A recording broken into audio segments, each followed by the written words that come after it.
Hey, I'm Harper and I got a story to share. I'm 27 now, but let's rewind to when I was 13. That is when life decided to throw me a curveball by taking my mom away. It was a tough time and I felt like I was struck in a never-ending storm. But in the midst of it all, my dad, Owen, was my sunshine. You know those heartwarming moments, like when Dad used to tuck me in at night? I would pretend to be asleep, but he'd whisper those comforting words. Good night, my girl. Tomorrow's another day. Your mom is looking out for us from wherever she is. It might sound cheesy, but it meant the world to me. Dad became a completely different person. He was heartbroken, as we all were. But he somehow found the strength to put on a brave face for me. I could see the pain in his eyes, but he never let it show. That is the kind of dad he was and still is. There were days when I would walk into the kitchen just to see him cry, but he didn't notice I was there. Then, when I turned 17, Dad met Martha, a very attractive woman who swept him off his feet. They fell head over heels in love, and would you believe it, they tied the knot. Now, Martha had a daughter, Camilla, who was pretty much my age. I did not like both of them, but I knew that my dad was genuinely happy with Martha. And that was worth more than anything else. It had been ages since I had seen him smile like that. When Camilla and Martha first moved in, it was tough, especially with my dad urging me to adjust and make them feel welcome. It felt like I was trying to fit a square peg into a round hole, but I did my best.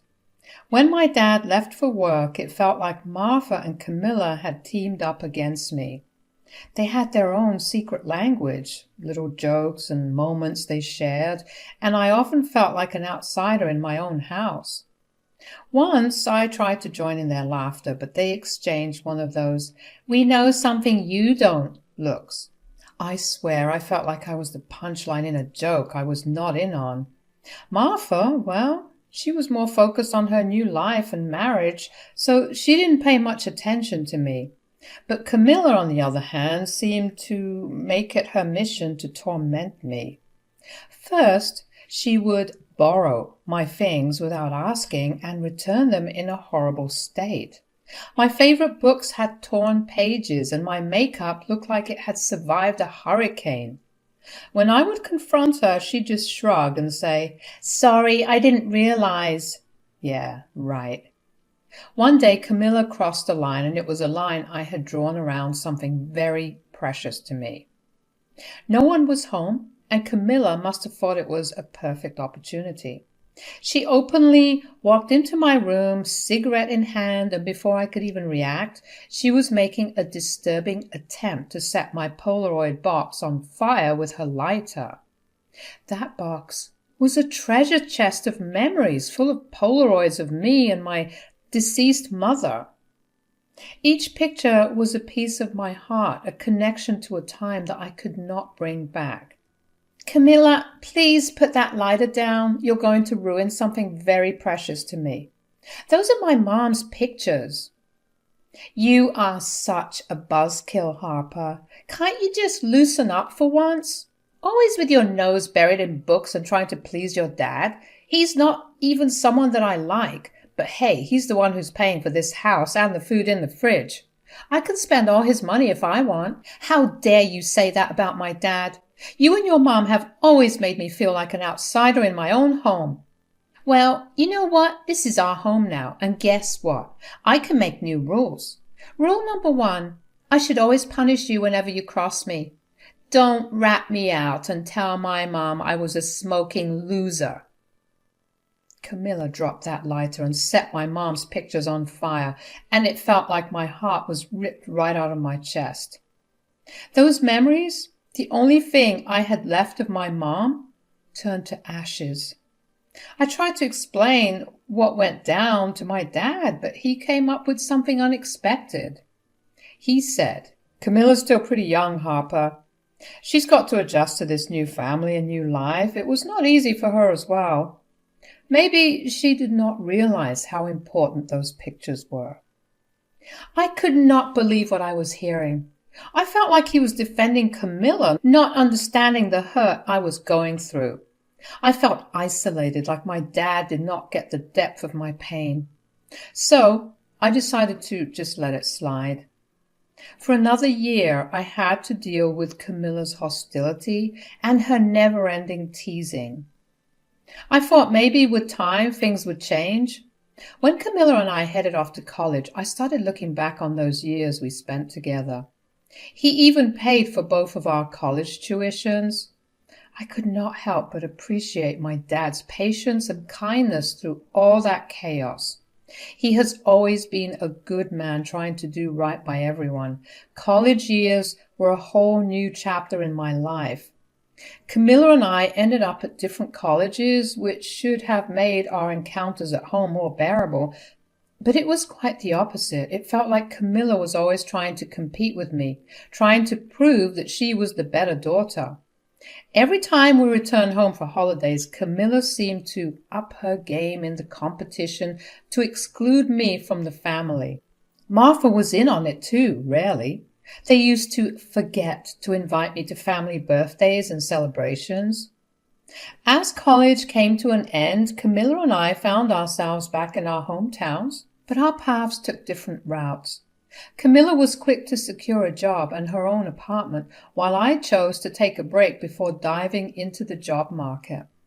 I had spent years studying and was eager for a breather. Although I had a degree in psychology, I was considering further studies and wanted to save up for it through part-time work. Camilla was always the go-getter. She landed a job straight out of college and was already on her way to establishing her independence.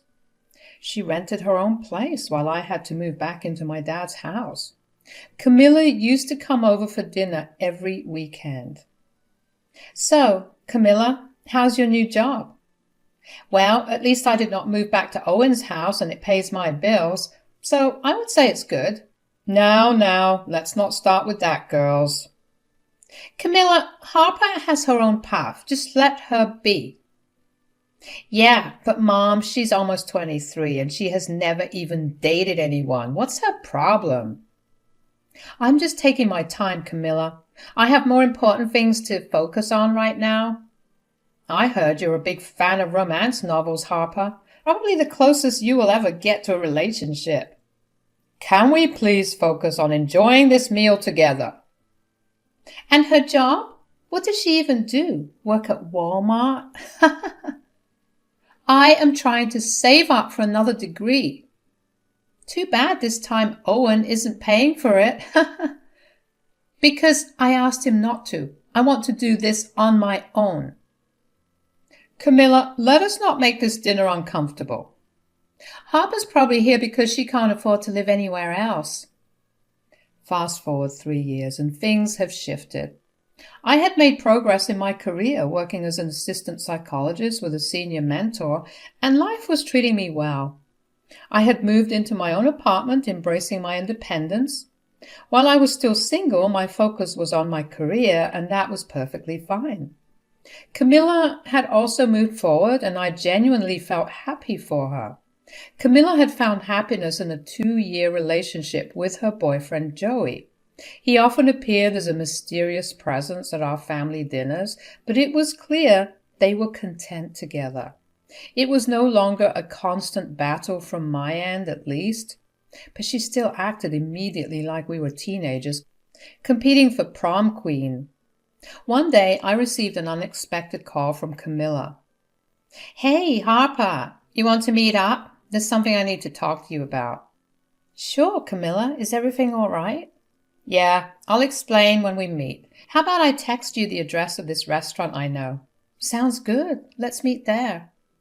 I could not help but be taken by surprise when Camilla asked to meet up one-on-one.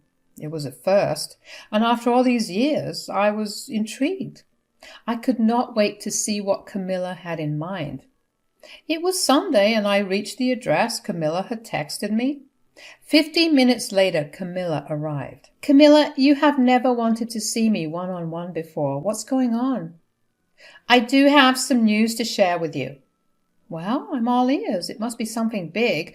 That's why you especially wanted to meet me all alone. Joey proposed to me. Wow, Camilla, that's amazing. Congratulations. Yeah, it's pretty special. Look at my ring. Camilla flashed her huge ring at me. It is a massive diamond worth around $300,000. Joey said I deserve every penny he spent on it. It's beautiful, Camilla, truly stunning. I bet it's quite a step up from the kind of jewelry you're used to seeing. Well, yeah, it's definitely on another level. Not that it's your fault. You're always going to be in the low-income bracket, working as a psychologist, or should I say an assistant psychologist? Camilla, you know my profession helps people, and I'm proud of what I do. And speaking of helping, I heard you have been seeing a therapist yourself, Harper. Well, yeah, I've been going to therapy. Harper, it must be so lonely for you. Thanks to Owen, he has such a big mouth. He told me about how your first boyfriend, that photographer guy, cheated on you with some model, and that too within a week. You must feel so insecure. I mean, you should have seen it. Who would choose you over a model? I felt a bit betrayed, but I am confident in who I am. That's the difference between us, Harper. I choose luxury, success, and beauty. You, well, you're just content with mediocrity. Joey has always appreciated a woman who knows how to keep her man happy. Something you could learn from. Maybe then you would not be so lonely. You are the last person I would like to learn anything from. You have a lonely life and a job that does not pay half as well as you'd want it to. Camilla, did you invite me here just to insult me and show off your ring? Well, you needed to hear it sooner or later, and I wanted to let you know something else while we're at it. You are not invited to my engagement party. I appreciate the heads up, Camilla, but I don't need to attend your party. You better not tell my mom or Owen about this, and if by some bizarre chance you decide to show up with them, I'm warning you, Harper, I'll have you kicked out. We're going to have a classy event, and I don't want a poor, broke girl like you ruining the vibes. Camilla, don't worry. You will not see me there. I went back home, and the words Camilla had thrown at me were still echoing in my mind. It's one thing to be honest, but she had taken it to a whole new level. I couldn't help but feel disrespected. Days passed and I knew the engagement party had taken place. I saw the pictures of Camilla posted on social media. Everyone was there except me. I didn't attend, of course. Part of me wondered what it would have been like, but I realized that I was better off without the toxic atmosphere Camilla brought into my life. My dad gave me a call. Harper, I was really hoping you would make it to the engagement party. Camilla was looking forward to seeing you. Oh, Dad, I'm so sorry I couldn't make it. I had an emergency patient, and you know how it is with work. That's understandable, but it was a lovely evening. Camilla was stunning, and everyone had a great time. I'm just so happy for her. She's excited about the wedding. The wedding? You mean she's getting married soon? Yes, she and Joey are planning to tie the knot next year. In fact, she asked me to walk her down the aisle. I'm over the moon about it. You're walking her down the aisle? Yes, it's a huge honor. She said she could not imagine anyone else doing it. Well, that's wonderful, Dad. Anyway, I gotta go. Talk to you later. I had always hoped that Dad and I would create new memories together after the loss of my mom. It was the life I had envisioned for us, but instead, Camilla was the one experiencing those moments. I was supposed to be the one walking down the aisle with him. Camilla and I had never really connected, and it was no secret that she did not particularly like me or my dad. It was a mystery to me why she would ask my dad to walk her down the aisle, especially when it seemed like she was just doing it to rub it in my face. Well, it certainly worked, but not for long. I had my own life, and I believed I would have all those things too when it was the right time for me. About a month later, I was driving through a posh neighborhood one sunny day on my way to see a friend when I spotted my dad standing in front of a grand mansion with a for sale sign in the yard. He was engaged in an intense conversation with a well-dressed man, and it immediately piqued my curiosity. The mansion was breathtaking, the kind of place that most people could only dream of living in. I pulled over to the side and got out of my car. "Hey, Dad." My dad exchanged goodbyes with the man in the suit and walked towards me. "Dad, I couldn't help but notice you in front of that mansion. Did you just buy it? I saw you looking over some papers." "You caught me. Yes, I did just buy it." "That's amazing. I'm so happy for you." "But wait, is the house for you and Martha?" "No, sweetheart, it's not for us." "Then who's it for?" "I'm doing a favor for an old friend, and this mansion is for him." "A mansion like this? Jesus, Dad, he must have helped you big time." "That's right. Please keep this between us for now." "Sure, Dad, I won't say a word." "Your secret's safe with me." You know, my dad was quite the computer tech nerd. He was brilliant at what he did, and it earned him some big bucks.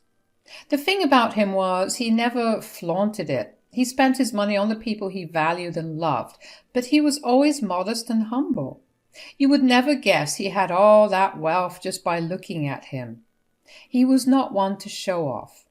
Like this one time, my dad's childhood friend found himself in a financial crisis. His business had taken a hit, and he was on the brink of losing his home. My dad, without a second thought, offered him a substantial sum to save his house and his business as well, and never even mentioned the money again. He had a big heart like that. So when I saw him buying that mansion, I was not really surprised. I mean, with the money he had, he could probably buy 5 of those places. But that was not his style. He had always put others first. It was something I admired about him. It was a few weeks later when something unusual happened. Camilla showed up at my apartment carrying a set of tools I had asked my dad for. It was entirely out of character for her to be helpful like this. "Thanks for the tools. Would you like to come in for some coffee?" "Sure, I'll take that coffee. I could use some." "So, Camilla, I've been curious about something. Why did you ask Dad to walk you down the aisle at your engagement party? I mean, you never seem to like him much." "Oh, Harper, you really don't get it, do you? Let me enlighten you. Your dear old dad, Owen, isn't my father. He paid for my college, gave me a roof over my head, and did his best to help me. He's like a sad old man trying to make up for his failures." "Camilla, that's really harsh. How dare you talk shit about my dad like that? He sees you like his own daughter." "That isn't enough, Harper. Let's get one thing straight. I don't care about you or your dad. I'm finally getting married to Joey. He is rich. He can provide better for me, and I can even take better care of my mom. Owen is not my responsibility. You better work your butt off to help him because you guys are broke." "Camilla, that is not fair. You know Dad would do anything for you." "Anything he can, which is not much, is it? Your dad's a good guy, but he is just not up to our standards. Joey bought us a new house. Did I tell you about that? It is lavish, spacious, and so much better than anything Owen could provide." "Really? Here, take a look at this, 'cause you sure wouldn't be allowed in here." "Your poor father could never afford a place like this for me and my mother." When I saw the picture of the house, I couldn't contain my laughter. It was the house my dad had bought some time back. "Is this some kind of a joke, Camilla? That house my dad bought a while back." "No, Joey bought that house. You are so oblivious to the truth, Harper." "Let's go over to Dad's place right now and settle this." As we drove over to Dad's place, tension filled the car. Camilla and I argued about the house. I couldn't believe she thought Joey had bought that house, which was actually Dad's recent investment. After a 30-minute drive, that felt like an eternity, we finally reached our location. Martha was not home, and Dad was all alone. Owen, Harper just doesn't understand that I'm moving on to a better life with Joey. She thinks you bought that house. Camilla, we are here, so let's just hear the truth. Dad bought this house for your friend, right? Camilla, you are delusional if you believe Joey's responsible for buying this place. Hold on, both of you. Let me explain. I did purchase that house, but it wasn't for some friend, Harper. Sorry for lying to you like that. It was for Joey. Joey told me he helped his aunt to pay for this expensive surgery and was running short of money. But he wanted to surprise you too with a new place before the wedding, Camilla. I decided to use my savings to help him. He told me to keep it a secret and promised to pay it back. That can't be true. Joey's aunt is in a very good shape. I believe my dad. He's not the one lying here. You might want to talk to your fiancé, Camilla. Excuse me. I need to leave. Camilla left my dad's house in a hurry, her face pale as a ghost. I couldn't help but wonder if Joey had been lying to her, manipulating her into believing that the house was his grand gesture. A few days passed after that heated conversation. What I have heard from my dad was the wedding had been cancelled and Camilla and Joey broke up. I couldn't shake off the anger and disappointment I felt about Camilla and how she had spoken about my dad. I mean, how could she? After everything my dad had done for her, after helping her countless times, providing a roof over her head and paying for her college education. She had the audacity to criticize him.